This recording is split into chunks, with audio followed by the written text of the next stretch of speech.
Thank you all for joining us. My name is Katrina Mathis. I'm one of the School Family Community Engagement Consultants here at Region 10. And we are really excited about our family focused webinar Wednesdays. And today we are excited to have Jim Wright with us from Partners Resource Network. I will let his good friend, Dr. Pamela Baker, introduce him. Good afternoon. I'm Pamela Baker, another of the school family in community engagement consultants. And this is Jim Wright with Partners Resource Network. We've been working together for many, many years. He's a wealth of knowledge. He's a parent of children with disabilities. And I know you will learn a lot from him. And so take it away, Jim. All right, well, thanks for having me here today. I just want to let you know what Partners Resource Network is. We are Texas's PTI. The PTI is identified in the law. PTI stands for Parent Training Information Center. Every state in the country has to have at least one PTI. And of course, Texas, we like to do everything big. So we have 4 PTIs here. We have in West Texas, we have the PEN Project. Central Texas, we have the TEAM Project. In the Houston coastal area, we have the PATH Project. And North Central Texas and East Texas, that's regions 7, 8, 10, and 11, we have the PACT Project. It's Parents Achieving a Changing Tomorrow. As Dr. Baker indicated, I have children with disabilities. And one of the things the law says for PTIs, they have to hire people that are familiar with disabilities and have to have a certain percentage that have parents with children with a disability.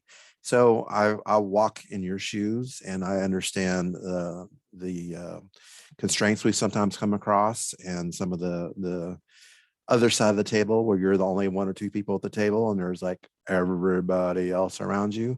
And so I'm familiar with that emotions, and we're going to try to talk through that and to help you become more confident and prepared to participate in the ARD process today. So get where I can, there we go. So again, we're going to talk about the ARD process in Texas. Texas is unique in our country as we have our great state. They actually have a name for this called Admission, Review, and Dismissal. And I want to go to those handouts that were in the chat. And this is one of the great things I love about our presentations. We have the legal references and we have a study guide. And then we have the handout of the actual slide deck. And it tells you for this question or this slide, which thing do you go to? And I want to point out that our name comes from the law 89.1011. Anytime you see an 89 or TAC, that means it's state law. Anytime you see a 34 CFR or a 300 level, that's IDA law. And so it's always good to know, what does the law say when you're coming up with a situation that you're unsure on how to proceed. One thing, the IDA law is written in a very easy to read manner. It's kind of easy to follow.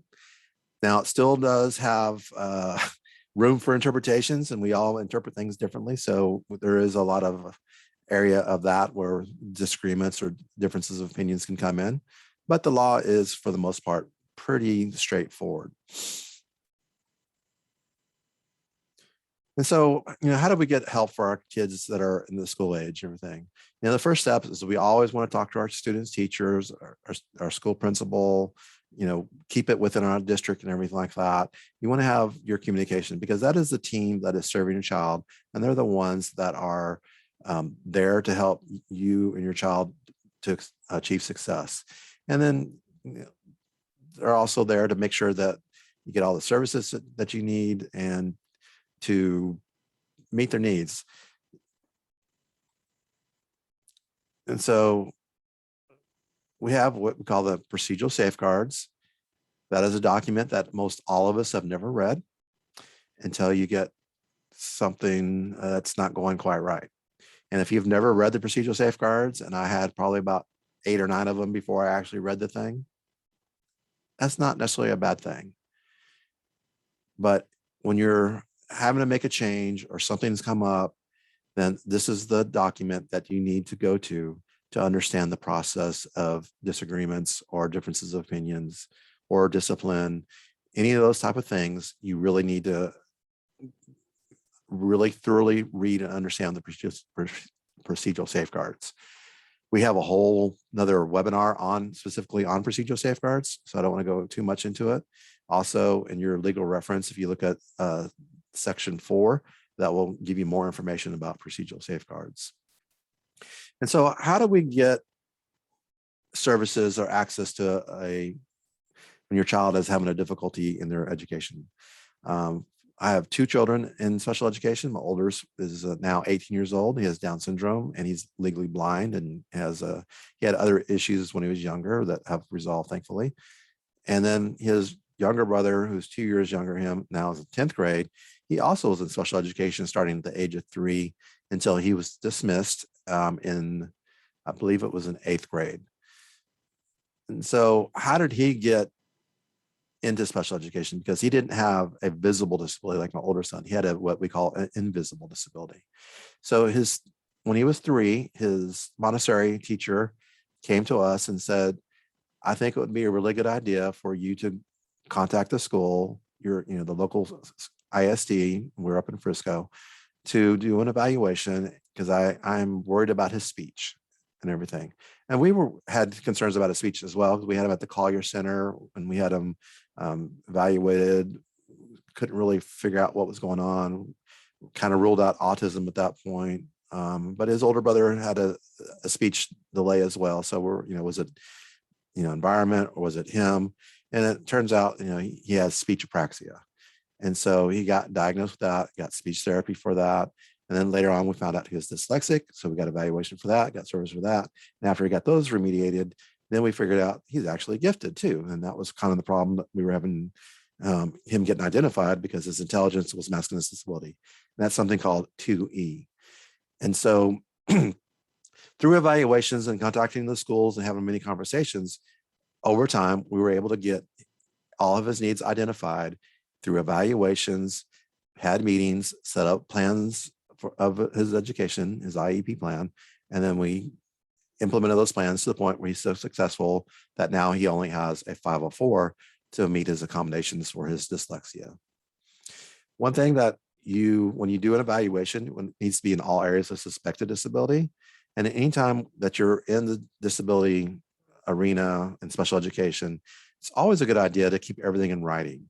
I also keep everything in writing for my older son because it also helps with his medical team. Because anything that's going on, anything you put in writing is data, and data is what drives decision. The school has their data, and I encourage parents to capture their own data.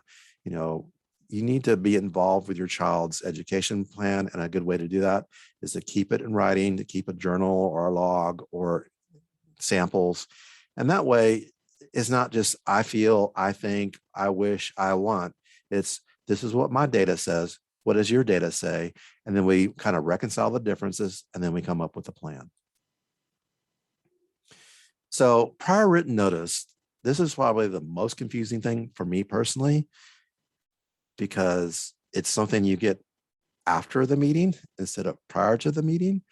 And it has just tripped me up. I'm going to be real honest. But basically what this is you're asking for an evaluation. You may be asking for maybe different related services or a change to that evaluation or the plan. And then you go through the meeting and then they come up with the results of either going to do the changes or they're not going to do the changes. And here's the reason why. And so you want to get this decision in writing, because if you have differences of opinion, this is what you're going to use to go towards your procedural safeguards and to contact the different levels and procedural safeguards to help you get through and resolve these differences of opinion. And so it's just a good way to have communication that's clearly written out in the open. And that way, as more people get involved, they can see in writing what the issue is and how to help provide their assistance. And so in section 6 of the legal reference, it talks about FAPE, free appropriate public education, and what the federal law is talking about, and what schools are required to provide our children with disabilities, or all children, regardless of disability as well. And so you decide that we need to do evaluations. It's not just that they can just go do the evaluation. They actually have to get your parental consent. The school has to get consent before the initial evaluation, before the initial provisions of services, and they also need to be informed in their native language or form of communication. If you go to SPED Texas website that has the ARD process and the procedural safeguards, they have those translated in many different languages, that's already available for you on the SPED Text website. So we have our evaluations. Now we have to determine our eligibility. So they have to say, we have a disability, but they also must need special education services to benefit from education. Just because you have a disability, you have to have a specific need for educational need is what they call it.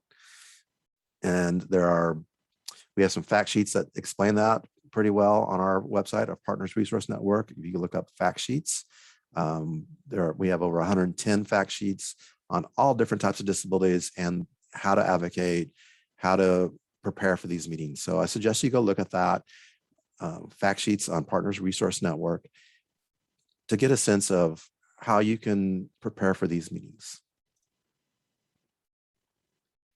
When do you have to have these meetings? They must be held at least once a year. We call that the annual, but that's not the minimum. I mean, that is the minimum, but that's not the maximum.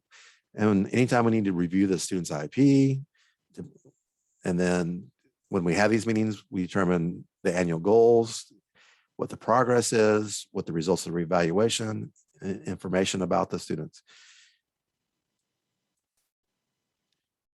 So who is on the ARD committee? You have the parents, and notice it's listed first. You have to have at least one regular education, one special education teacher. That can be case manager, it could be the teacher providing the services, it could be the head classroom teacher. Every district does it differently. You have to have a representative of the district.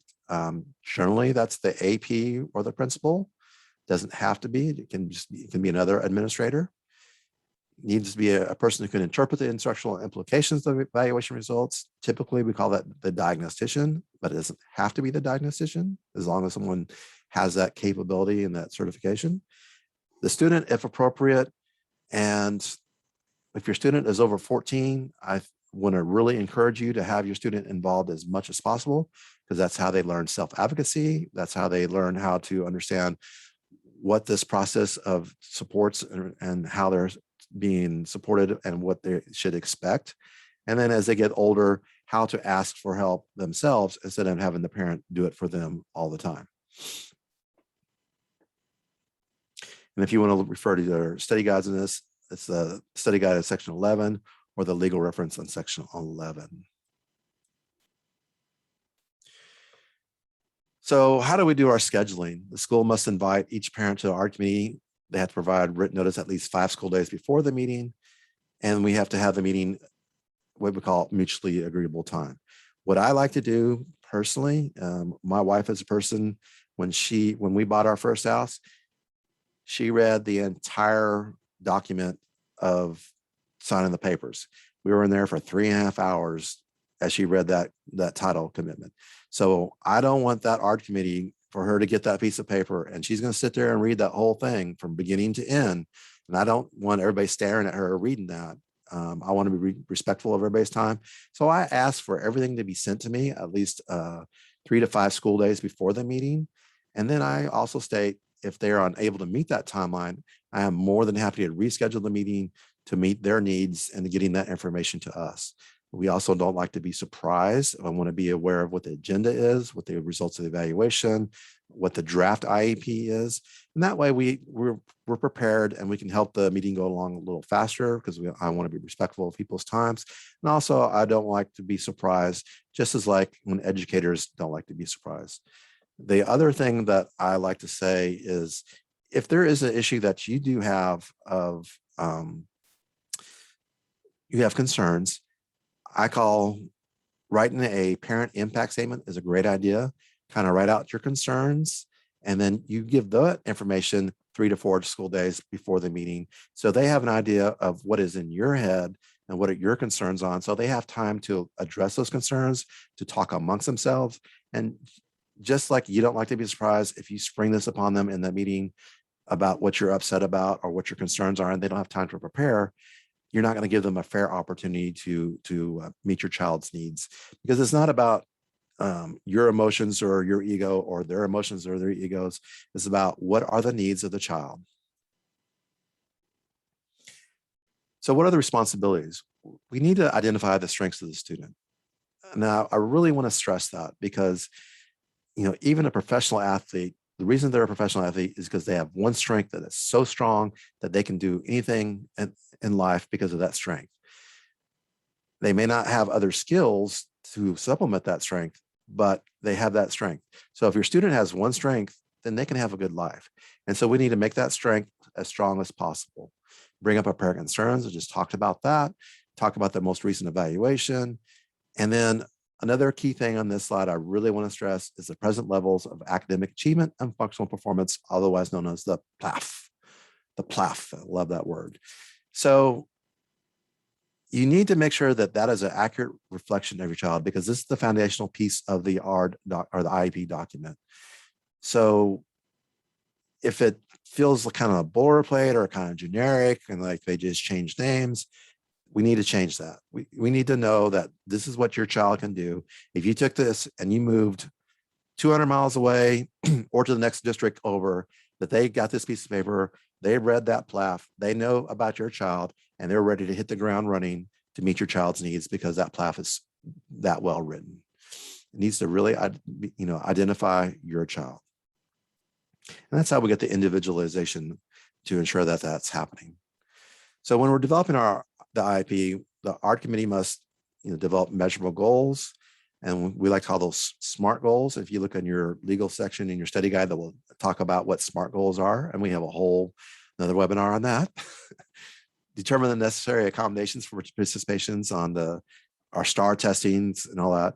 And also, I want to say about the STAR testings is I really want to encourage your students to participate as much as they're able to participate in that, because that is a true measure of where they are.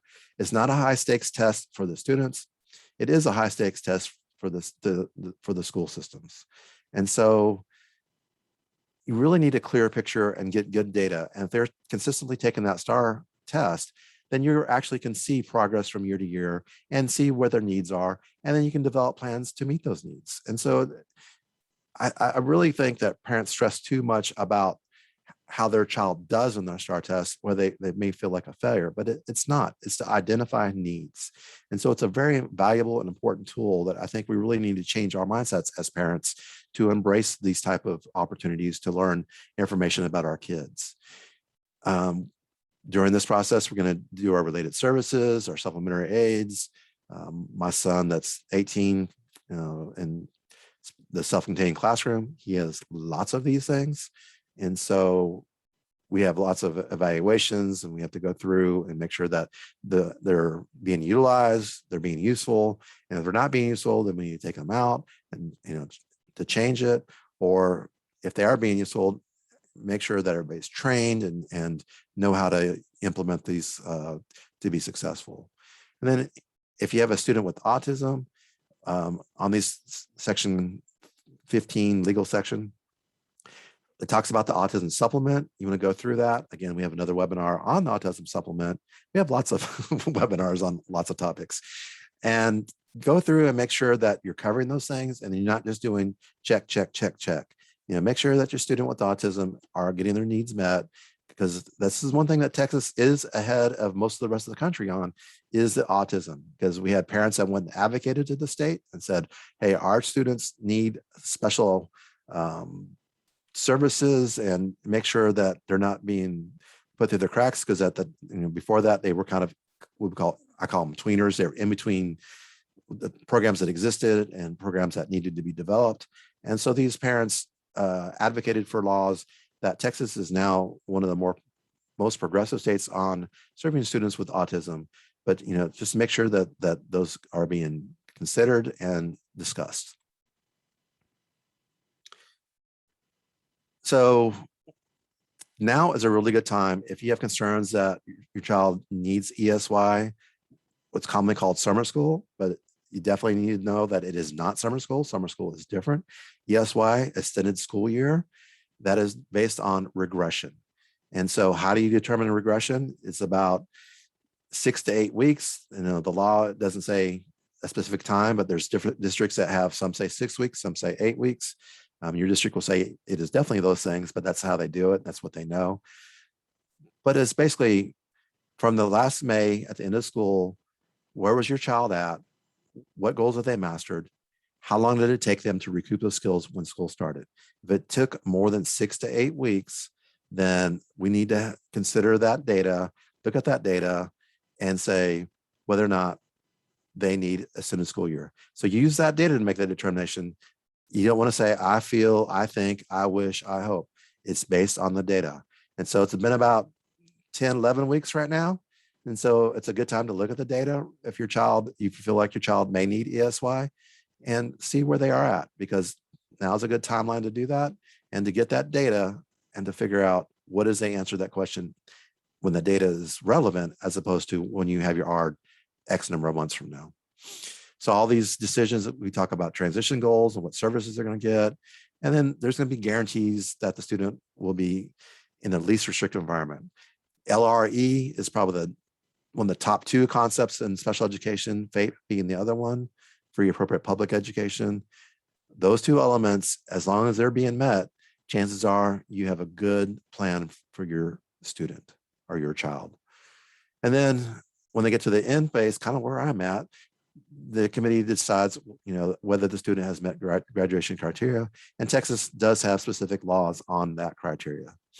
So I encourage you to look at our legal guide to look at those graduation requirements. So discipline, this is another good time that we get to meet in our committees. The student code of conduct applies to all students. So I want to tell our parents of children that have emotional disturbance with autism, you need to sit down, or even ADHD, you need to sit down with your student and you need to read those code of conduct from start to finish. Because I get so many calls that he was just trying to help a friend, or a friend suggested that he do this and he was just trying to make a friend and all this stuff, or he saw a show on YouTube and he just said this bomb word and all of a sudden he's in jail. And I do get those calls. If your student does not know specifically what is in that code of conduct, then that is on us as the adult and the parents. They need to get explicit information so they have at least an opportunity to make a mistake and to deal with the consequences. Now, if there's something in the code of conduct that they can't follow because of their disability, that needs to be discussed in the ARD committee and decide whether that's going to be an accommodation in their behavior intervention plan, or how that is going to be handled to, what kind of goals we can have to teach the student not to violate that code of conduct, everything. There are rules in place that anytime we change the student's placements, we have to have, discussions or evaluations or meetings. And anytime it's more than 10 days, the school does have to provide those services regardless of placement. And that could be the alternative school or at home, or, whatever that discipline change is. The school still has to provide those services. So I just had a parent that emailed me today about her manifestation determination, and it actually went well. So when we're addressing a discipline issue, we have to meet to discuss that, find out how they follow the code of conduct, whether it was a manifestation of their disability or not, and then make decisions accordingly. So just because your student has a disability does not give them a free pass. And there are some things that are mandatory if it involves violence, drugs, and alcohol. And alcohols are vaping even. And another one, gummy bears. You need to tell your children that has emotional disturbance, autism, do not take gummy bears from friends. I've had cases where it was assumed to be a gummy bear that was not the kind that comes from Mott's or Welch's. And there was no way to prove otherwise because it was just in an open, clear baggie on cameras. And they got sent. And, the mother did drug testing, all that. Doesn't matter. It's what the school determines to be the case. And so we need to help our students to avoid these situations in the first place. So you have to prepare them before it happens. And then after it happens, then, contact the Partners Resource Network, contact Sped Techs, learn about, what your rights are, go the procedural safeguards, and then work through that. Because ultimately it's a behavior of a need that's not being met. And so when a student is not breaking, they're not following the rules, they're not doing that, we have to figure out what is the need that's not being met. And that's the more important issue, whether they, learn about consequences or that type of thing. We need to identify what need is not being met. And that's very important. And so we need to use the resources to address that during the time that the discipline may or may not be happening. So in the procedural safeguards, it talks about dispute resolutions. We have a facilitated IEP. The school districts sometimes have that in the district. If you have that available in your district, you can utilize that. If you want it for the TA, there's a specific process that has to go through that. And you need to read the procedural safeguards or look at the study guide that talks about that. You have the right to ask for mediation, and then there's a process for that. The school does not have to agree with the mediation, but they do have to respond to that. You can file a complaint, or you can go the due process hearing. And all those are through the TEA. And to be successful in all of these steps, documentation is critical. It needs to be a timeline, a clear saying of what happened, because it gets down to he said, she said. Statistics say that the schools prevail in over 90% of all due process cases. So the point of these dispute resolution processes, though, is not to go to the court. The point is to get communication open, to get the differences resolved, and to come up with a plan of action. And every step along the way is geared to go back towards how do we resolve these differences of opinions and come up with a plan that works for the child. And that is the point of all these things, is to get to a good plan and to meet the needs of the child. So what do we expect at the ARD meetings? We have our introductions, we're going to review our data, we're going to determine the eligibility, that good old PLAF word, and then we figure out our placement. Typically, placement should be done, the first time, or anything that something significantly changes. PLAF should be done every time. Our determinant of eligibility, that typically stays the same after the first time, unless we have new information or data. And then, but our development of the IP happens every year. And then our assurances are reading the minutes, make sure we agree with what we talked about. One thing about the minutes, I do want to say that the law changed recently. They're not required, but most school districts have kept it as a best practice.